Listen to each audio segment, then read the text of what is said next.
About the Birds provides you with weekly analysis, game recaps, informative interviews, and it's all birds all the time. What's going on, everybody? We are here Sunday night, May 31st. June is right around the corner, so What's tomorrow? What's the date tomorrow? June 1st. So no better day or a fitting show is to have the unfortunately, as we all kind of know, the AJ Brown time in Philly is coming to an end. As you know, we've been hearing about it for the last couple of months.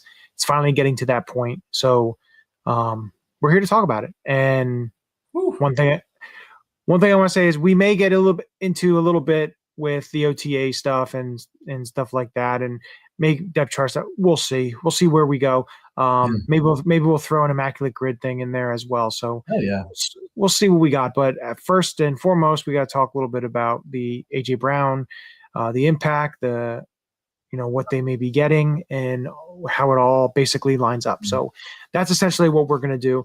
I'm going to, shift it over to you, Matt, and I want you to kind of lay out here kind of the trade and what you think or what you're hearing can be the compensation for AJ Brown. Yeah, for sure. This has been just a wild saga. It's funny because we've been hearing about it's like the worst kept secret on the planet. But we keep hearing, nothing's in place. They don't have a handshake agreement. And then like the last 2 days, Joe Banner comes off the top rope and is like, dude, deal's already done. Fowler comes up and says today, hey, we're really close. Breer says framework is in place. Schefter comes out and says this is a likely outcome. I've talked to 3 different people today that say, dude, the deal's done. 4:01 tomorrow. It should be official. The June 1st deadline passes at 4:01 tomorrow. Anything after 4:01 or 4 o'clock is technically considered a June 2nd transaction. So, and we talked about on the show when we first heard that he was going to be traded to the Patriots and that they're expecting a first round pick. Our initial, thought on a compensation, and just based off of like what Waddle got, and what we got for him, or what we got him for. You take a look at some of the comparative deals. Yeah, and Anthony, who's pretty big on really everything Eagles. If you don't follow him, make sure you do that. Anthony DeBona. The end is near. Finally, exactly. It's been an agonizing time here. And Anthony's been really good about letting people know that this is happening. Like I feel for the people that really want AJ Brown to stay. I get it. He's been elite. He's been amazing. But dude, he's gone. Like, let's give it up. Let's rip the Band-Aid off. The Eagles have moved on. It's time for us to move on. I think we were talking about it before we came on, but in 5 or 10 years, like we'll look back on it and be like, wow, he was amazing. Like we were just reminiscing on that Steelers game where he just had one of the most dominant performances I've ever seen a Philadelphia Eagle have. But anyway, I digress there. This is happening. I've been told by multiple people, the writings on the wall with Fowler and Breer and Schefter and Anthony DeBona is obviously aligned here, but I'm told that they're definitely getting a 2028 first round pick. The question is what the additional compensation is. I'm hearing it could be a conditional third. Whether that means it's a third that can become a 2 or a 4 that can become a 3, I don't know. But there are definitely, it sounds like 2 picks involved, which makes sense. I mean, that's what Waddle went for. And he is still very much an elite wide receiver. And the Eagles have all of the leverage in this. I don't care what the Patriots fans say. Like, you're not rolling into the season with Booty as your Romeo Dobbs. And they got Romeo Dobbs. 1 and 2. Like, I'm sorry. That's just It's not, you can't do that if you believe in Drake May. Like you're not gonna go out there without AJ. You have to take a swing. If your number one wide receiver has a guardian cap, you're starting right there with a problem. Dude, that's a big problem. I agree with you. But I just want to reiterate, our initial thought was that it would be like a 1 and a 3 that could become a 2. It sounds like it's going to be similar. It's either a 1. We were hoping for a 27-1. It sounds like it's going to be a 28-1. Multiple people have confirmed that already. It's that additional pick that we're a little unclear on, but it does sound like it's either going to be a 4 that can become a 3 or a 3 that can become a 2. So, and the other thing I will say here, we don't have to talk about it. This can be for later shows, but when you take a look at that 28-1, it kind of aligns with, I know it's not a part of our show, but when you look at Philadelphia, you look at the Philadelphia Flyers, and you look at them having a 2028-1 from another team that potentially they can dangle out there as a trade chip for something bigger. Whether that is the case, whether that could happen, we don't know that. But I'm just saying maybe a little nugget throw there that we can maybe touch on in the future and later shows potentially. But that's what Howie's so gifted with, is like a lot of these teams will say, oh, it's 2 years or 3 years down the road. That's not as valuable to me. And Howie doesn't look at it as a future resource. He looks at it as a resource that he can use to get a current resource if needed. Or Matt, stay pat. Remember what happened this trade deadline. They had that extra 3. Well, one, they had the extra 3 because of the Hassan Reddick trade with the Jets. They had it this year. And then they also had, what was it, a compensatory pick for Milton Williams leaving. Yeah. And then their own. They were able to trade their 3rd round pick to get a player like Jalen Phillips. And, the big part about that is having that extra ammo and those extra pieces that you're able to move something and you still have something in the case, essentially. Because you didn't trade away your own 3, and Jonathan Grenard. Exactly, which then they went ahead and did that. So it's that optionality that he gives himself. And it really is like I think we take Howie for granted here as a fan base. He is legitimately like one of the best GMs ever in any sport. Yeah. Like he might be the Michael Jordan because he's better than LeBron James. He might be the Michael Jordan of sports GMs, man. He's the Wayne Gretzky or Ovechkin, whoever you want to flip there. He's the GOAT of maybe any GM. And then Anthony goes, I'm thinking a 28 first to the Eagles and then some type of swap in 27.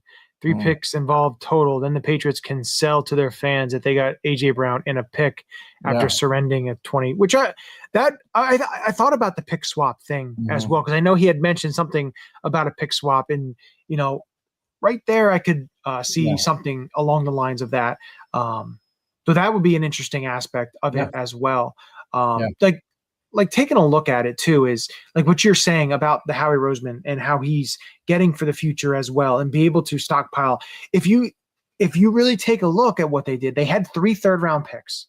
Then they went ahead and they traded one of those for Jalen Phillips because they needed a pass rusher. Yeah. And then they go ahead and he signs a big deal with Carolina, which in fact gives you a 3rd-round pick next year. You're going to get a 3rd-round compensatory for him. You use your other 3rd that you have, and you use that for Grenard. Yeah. And then you still have a 3rd-round pick, which you were able to use. So it's like that kind of stuff. And what you're saying, it just punishing the cupboard. Yeah. So, it's very interesting because they're also smart in free agency and stuff like that too. When they know they don't need to overpay and get a ton of free agents, that they are able to go ahead and sign some lower level guys and not have to worry about them losing out on compensatory picks, higher compensatory picks.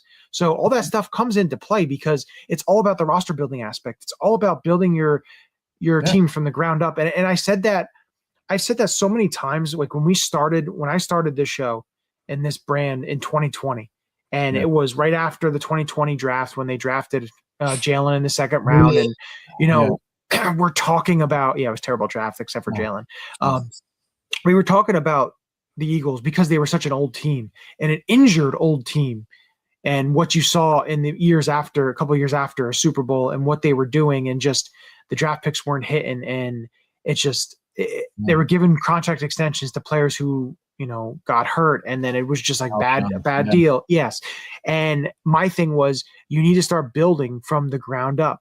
You have to start building from the ground up because you need to set those essentially those bricks at the bottom to be able to build yourself up to the top into where you want to go, that ceiling, that roof, that basically to the stars. And it started with the 2021 draft and getting Devontae and Landon Dickerson and building your team through that way. Plus also developing some of the guys in the drafts, previously with like a Jordan Mailata and stuff like that. But and you had Sweat in the fourth. Sweat. You had Milton Williams in third. Like you had some significant contributors in the later. I mean, the Mailata pick has got to go down as one of the best picks in NFL history. In fairness, considering where he came from, and I don't think that's hyperbole. I really do think the value is probably top 50 of all time. But yeah, right here, Smitty Masterclass here incoming, dude. You're not kidding, man. We were talking about this before we came on. I don't want to steal this. Johnny, you were talking about it, but like he could have a JSN year. Right? Like he could easily be on that and Jigba route. And quite frankly, I think he's already done that. I mean, last year was phenomenal for him, but like Smitty has shown that he can be a number one. He makes the most ridiculous contested catches. He is a quarterback's best friend. And now you add in speed, legitimate speed over the top, and motion, and someone who's going to put his players theoretically in position to succeed. It's by all accounts, DeBona did a great job actually laying this out, that it's a very quarterback friendly system, or at least it could be, considering it's McVay or Shanahan adjacent. But like, dude, you put him in space, he's a pain in the ass. You put Lemon in space. I mean, there are people that were comparing him to Amon St. Brown. We still also forget, I don't know why, it may be something we'll have to, we'll get used to it when we, see him more on the field, is Dontavian Wicks. Yeah. Like he's also a piece to that receiving core. And I think too, like, yes, you're losing a player in AJ Brown who is a phenomenal talent, but you have to look at the way that they've been building the players that they lose and the guys they have waiting, and they've done it year in and year out. And it seems to be working. The Fletcher Cox retiring, and they plug in Jalen Carter. Like, and you have Kelsey retiring. They plug in Cam Jurgens. Yeah. You have, other guys like that, and that's the biggest thing. It's like Milton Williams leaves, you have a Jomo step right in. So it's like they think a year or two ahead. 100%. And it's what's really making me think, okay. And like Sean says here, like, Goddard is back. Like Goddard had a huge year last year. Yeah. What, he had 11 touchdown catches? Yeah. And he's creeping up that tight end all-time list. What's he, number 2? He's 2 behind Ertz, right? Yeah, like, three touchdowns behind Ertz. Yeah. And I will be, once he breaks that record, it will be sent over to old Chip, friend old Chip there. He's got, him and I always went back and forth when he was on the show and stuff like that. So I'll have to send that to him. But no, I think Goddard's going to have, a big year as well. He had such a good year, and in this offense, I think it's going to cater to his strengths a little bit as well. Well, and I 100% agree. And I think the other thing we keep forgetting, because it was such an issue last year, is like this offensive line when they're healthy. Yeah. And assuming like that's assuming that Landon Dickerson and Cam Jurgens come back at 75% of what they were. Yeah. Which I think is fair, right? Like, it sounds like Cam could barely walk at the end of that. We talked about his injury. I saw Landon at a Eagles autism function, and he said he's down to 315. Like, he's looking svelte, dude. He looks good. He looks healthy. He said he feels good. Now, again, that could all be a lip service, but like, I think we have a reason to be optimistic that the offensive line is going to improve. I don't think it's much worse. Like, it was pretty freaking bad, but like that, you get that offensive line, you get a McVay, Shanahan adjacent system from the passing game. Marry that with the wide zone, which I thought it was really cool the way that Saquon was talking about that. About being center and having to square his shoulders and being able to see the whole field instead of one side. Because like, if you're lined up on the right, you're generally in shotgun. You're generally going to run to the left, right? Unless you have some sort of counter zone or something line up there. But I'm really, I have so many reasons to be optimistic outside of Smitty being able to replace AJ. But like, yes, AJ Brown leaving, it sucks. But I think we also need to think about how shitty was he last year. Like, his attitude was awful. And again, I'm not here to shit on AJ because he did some amazing things, but like, you can kind of see it though. You could fought in. Yeah, I've heard from multiple people that he was one of the reasons we ran less motion because he didn't want to go in motion. He didn't think that he had to do anything other than go one-on-one with his man on the outside. He didn't think that he had to move, right? Like, he wanted to be that prototypical X guy. Like, he had multiple concentration drops. He stopped running routes multiple times and threw Jalen under the bus for that. I think we need to look at this in a vacuum and say he was a problem last year. It's time to rip off the Band-Aid and move on. I'm really optimistic about what this team's going to look like without him. And I know that sounds shitty and harsh, but it's time. Sorry, that was my rant. I had to say. Yeah, but I think too, like, Sean's saying you can't blame superstar players for a bad attitude when the play caller ran 4 plays. I think you have to.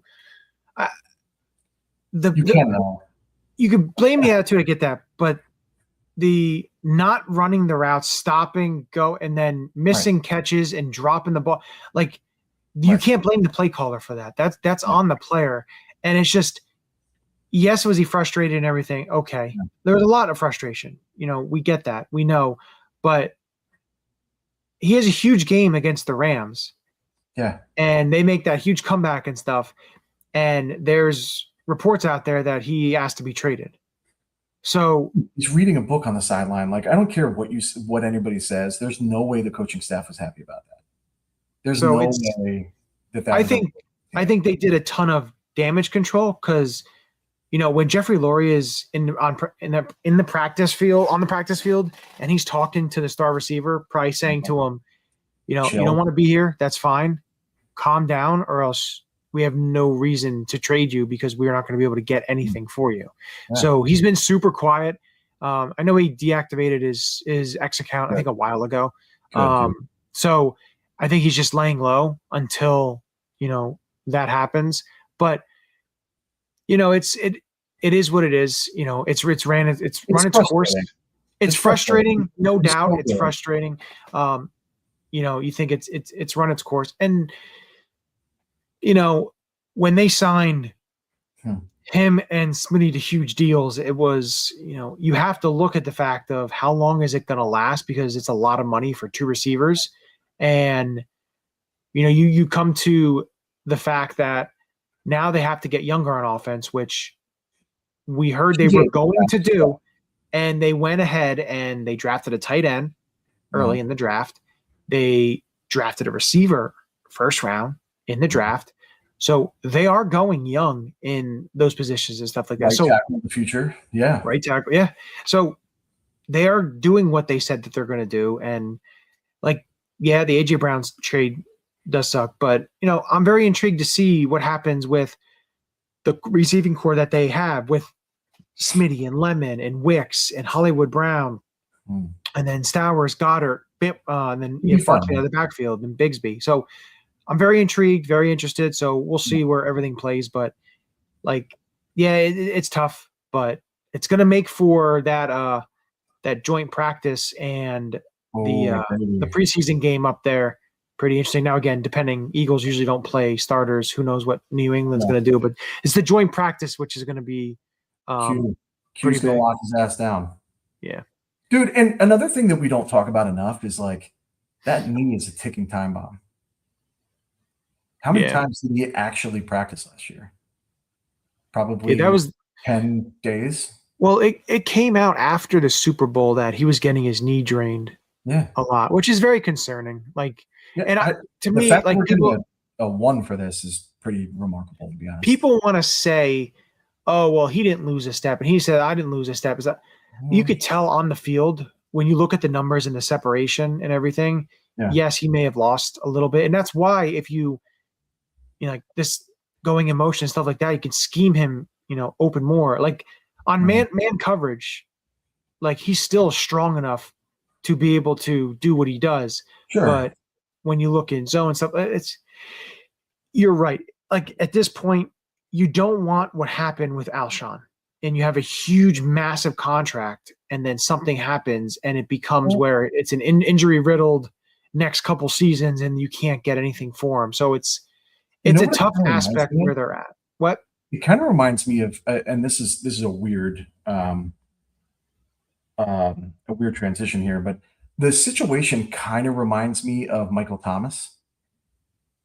With the Saints, New Orleans. Remember, he had a couple dominant years where he was just an absolute beast. And was it the slot god or something like that? He was the slant god. Slant god, that's what it is. Which is AJ, man. AJ's number one route. He has 2 routes. He has the go route and he has the slant. Actually, he was pretty good on comebacks, but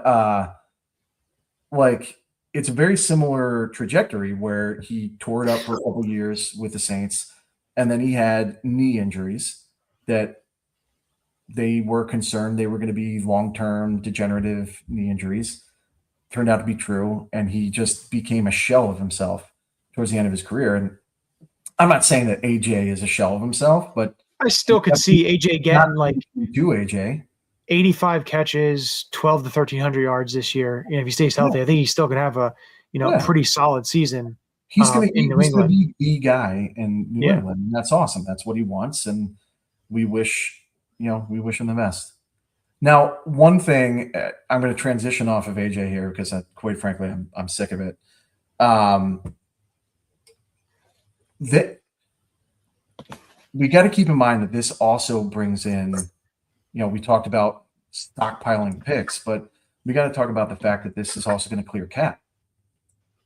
Not necessarily this year. Correct. I think it does clear this year, but it gets prorated. But we're expected to have a lot of money in the next 2 or 3 years. Now, granted, we got to extend JC, we got to extend Smitty, we got to extend a bunch of Q, right? There's a bunch of Q. But an extension to Smitty clears up space. An extension to I don't know who else, but extensions, restructures, there's a lot of room that we can make here. And ride that young offense into the sunset. So I'll just leave it there that there is cap flexibility. 31 million in cap space after he's traded. Mm-hmm. Incidentally, any team that trades for Myles Garrett needs approximately 31 million in cap space. It's interesting. Very interesting. So we'll let that be. Good conversations about that. Now we're going to end it here with some immaculate grid.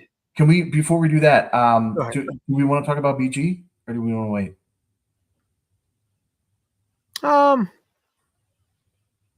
Because that should happen tomorrow. What? That's slated to happen tomorrow. What? So he's not on the roster or resign? So his roster or his roster spot voids, his contract voids at the deadline tomorrow. So at 401, his contract voids, 401, and then he you will see be- them re-upping into a new deal. And the I'm- reason that they're doing that after June is because of the cap ramifications for it. And that is actually, I'll bring it up real quick. I'm going to look exactly at the cap ramifications for BG's contract because of the way he signed it and stuff like that. Mhm. So and while you pull that up, because essentially what you do is you have to if you have to re-sign him, essentially he has to be cut off the roster for you to re-sign him. right. And that's where Unless yeah, it okay. voids. Unless it voids. Right. So if I go into, let me go over to Brandon Graham here. So the void itself, so the way that it's structured is there's dead money this year, next year. There's some dead money. It's not terrible, Howie whatever. 15 void years on contracts. Yeah. Yeah, right. Yes.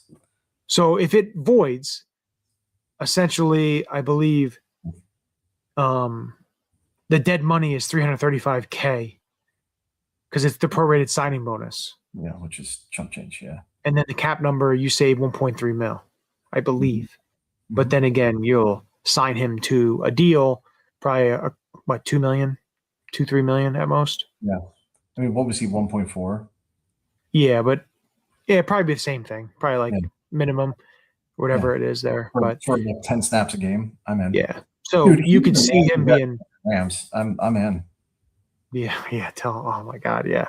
So, and I think he wants to be there early so he can get himself into the shape, game reps, stuff like that. Wants to be ready because it took him a little bit when he got re-signed. So you can see that re-signing happening.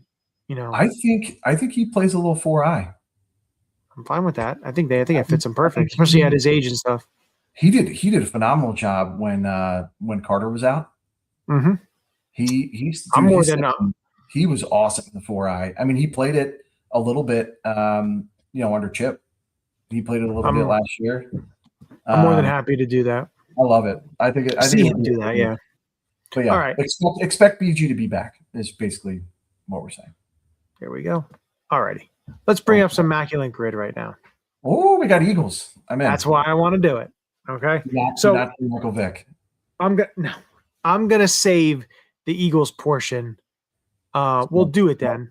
Let's see some of the other stuff that we could do. What about for the Jets and Bears? If we go Brian Cox. Oh. 1%. That's a good one. Oh yeah. Bears, Cowboys, and Bears, Lions. Was Felix Jones a Bear? I don't think he was. I'm trying to think of some quarter because we also have then Saints, Jets. You have Saints, Jets, poor Cowboys. guys. What about Leroy Glover? Oh, Saints and Cowboys. I'm talking about 4%. That's a good one. Bad. That's not bad. Not bad at all. And then you have Saints and Lions. Oh God. Luther Ellis. Did he play for the Saints? Yeah. I'm thinking of his kids. I know. I don't think Luther Ellis played for the Saints. Oh, there was an Ellis that played for him. Yes, that's why I'm thinking of it. It's one of his kids. Excuse me. All right, I'll pass and skip Did Semino play for the Lions? I don't think he did. No. I'm trying to think of some quarterbacks, some bad quarterbacks. I mean, Testaverde played Jets and Saints. Testaverde didn't play for the Saints, I don't think. Yeah, he did. You sure about that? I'm almost positive. I'm going to hold off on that one right now. I don't want to. We'll make that one of our last ones. Do it. Bears and Jets. No, we did the Bears and the Jets. Dude, I'm almost positive Felix Jones played for the Bears. I keep seeing 20 Jones in the Bears uniform. Thomas Jones. Which he did play for the Cowboys, didn't he? Was it Thomas Jones? Did Thomas Jones play for he played for the Jets? He played for the Bears. So there's one. We have that. Yeah, Bears, Jets.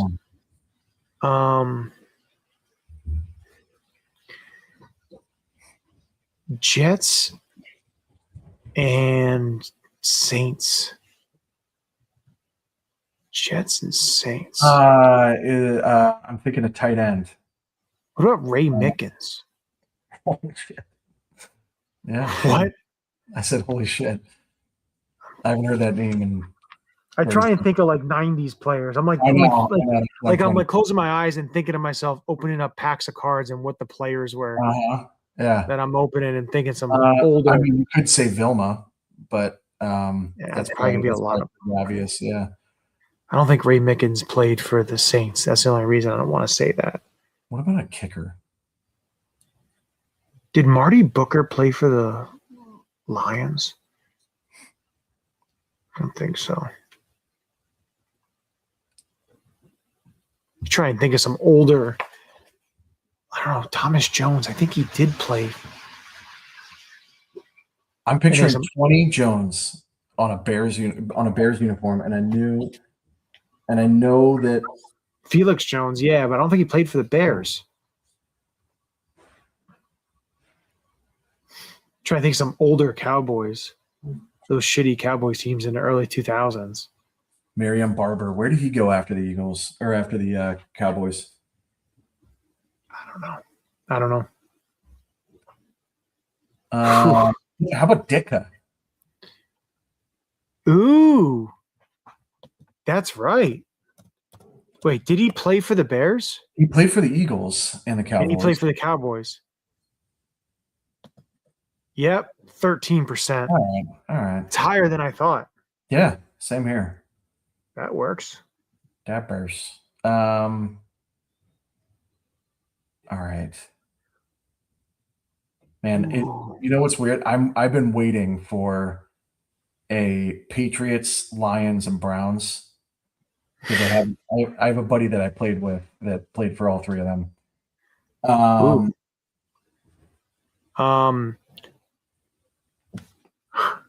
Eddie Kennison. I don't think he played for the Lions. Eagles Saints. I was going to say Eagles Saints could be. The Eagles aren't the Saints. They're next to them. So I know. But they did it. I was thinking about John Durham-Boss, and I was like, oh man. Well, no, he never played for the Saints. He traded there.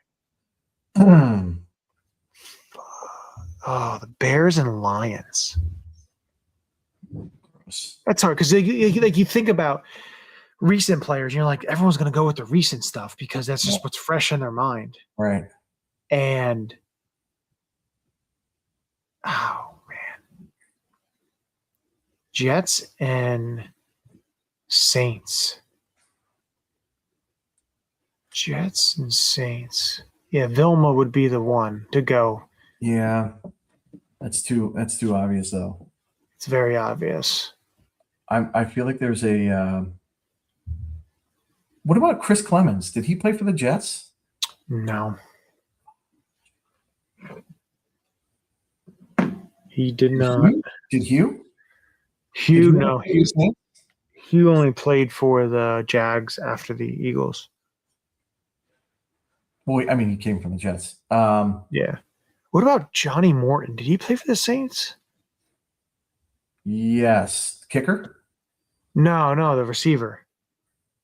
Wait, I got it. Do it. Brett Perriman. Ew. He played for the Saints. Gross. 1%. Wow. That was a good one there. Let's see. Jets. See, why do I keep coming back to Ray Mickens? You know what? I'm just going to play it. Do it. It may not be right, but he played 96 to 06. Nope, he didn't. Fuck. All right, hold on. Let's use our whole list. Look up Testaverde? You can. I don't believe he played for the Saints. I'm almost positive he did. Let's just go with the Bears and the Lions. Where the hell? Some older quarterbacks. Jim Miller played for the Saints, the Patriots. Chris Chandler didn't play for the Lions. Scott Mitchell played for the Lions but didn't play. Charlie Batch didn't play. Dan Orlovsky didn't play for the Bears. He did not play. You're right. I guess we should just put Vilma and get it over with. Actually, you know what? Do a different one. We already missed that one. Well, no, we'll just do that one, and then we'll do the Eagles ones. So we get all three of the Eagles guesses. 28%. Yeah, I knew that was going to be high. Yeah. All righty. Now we try to get the most obscure Eagles ones. Trayvon LeBlanc. For the Lions? We could do Maddox for the Lions. Yeah, you know who I'm thinking? No, who's the dude we traded? Wasn't Jerome? Was it Jerome Harrison? He was with the Browns. He was with the Browns, but didn't he play for the Lions after that? I don't think so. I'm trying to think of somebody way like Gary Anderson. no. Trying to think of somebody way down. David Akers, Lions. Ty Eagles. Detmer. There you go. Detmer played for the Lions. 2%. Like that. What about Miles Chris Bonial? Ew. You think anyone's going to get a kicker? 1%. Hell yeah. And then Jets, Eagles. Hugh Douglas would be like a one that probably a lot of people would get. Didn't Craven play for them? I don't think he did. I know he played for the Lions. And he played for the Saints. Saints. Right? I feel like there's a corner in there.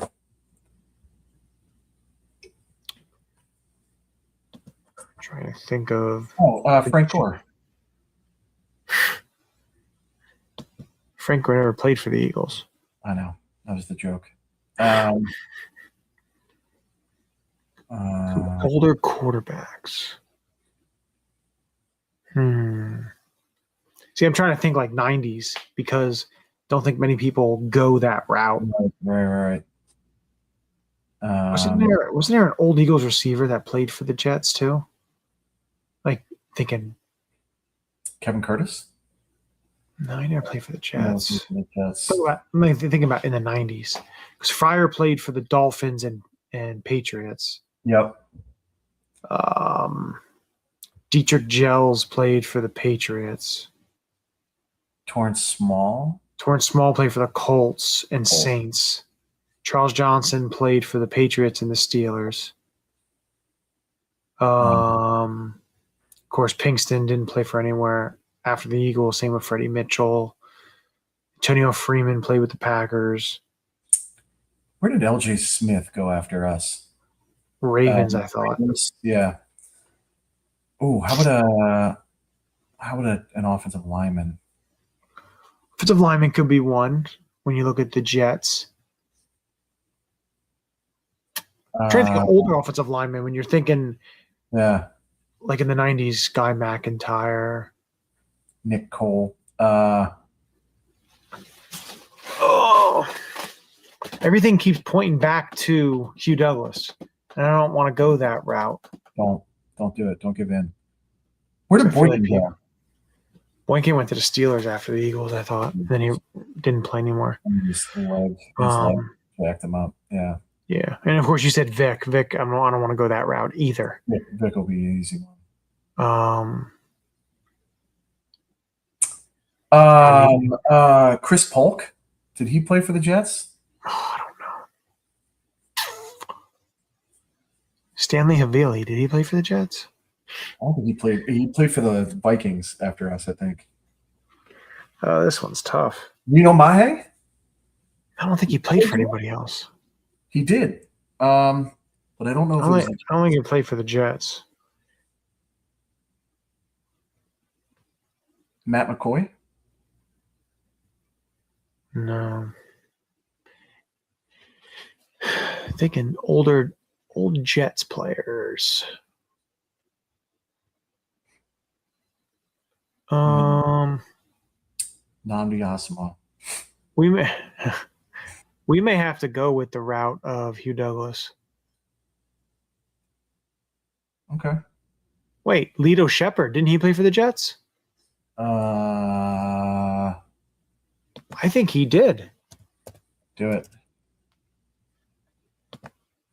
Whoa. 0.6%. Wow. So who would we do for Bears, Lions? Should we keep guessing? Yeah. I'm going to try Marty Booker. See if my...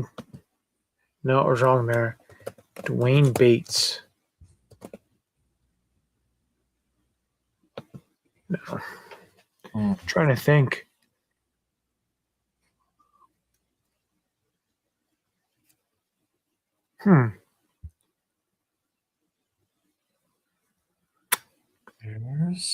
Bears and Lions.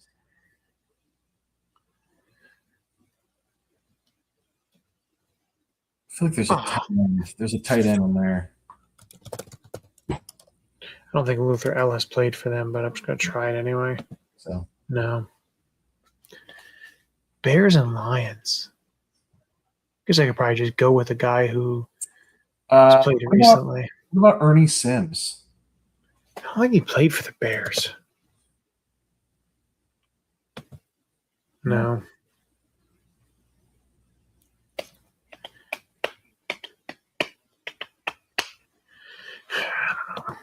I don't know. Is there if there's anybody watching, let us know. All right. Now this is going to bother me. Hold on, it's going to show us. Here, I'll look it up right now. It won't bother you when we go ahead and see. Mark Carrier, Dave Craig, David Montgomery? No. Tim Boyle, David Chase Montgomery. Daniel. Fucking Eric Kramer, Bobby Lane, Joik Bell, it's all Bobby Lane. Kevin Jones, Leaf Raymond. Jesse James. There's the tight end you're thinking of, maybe. Yeah, there it is. Glenn Milburn, Allen Robinson. Oh, He played a cup of coffee with the Lions. DeAndre Swift. There's the running back. yeah. Roy Williams. Wow, we really screwed this up.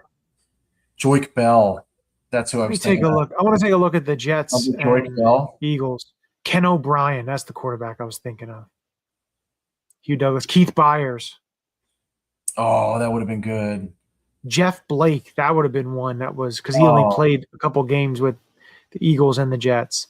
Bubby Brister. Bubby. Josh McCown. Of course, Mark Sanchez. Josh Adams. That's a good one. Wow. Brad Smith. Jesus. Alex Van Dyke. Oh, Cornelius Washington would have been good. That's the receiver I'm thinking of is Van Dyke. There you go. Jeff Graham. There's another one. Yeah.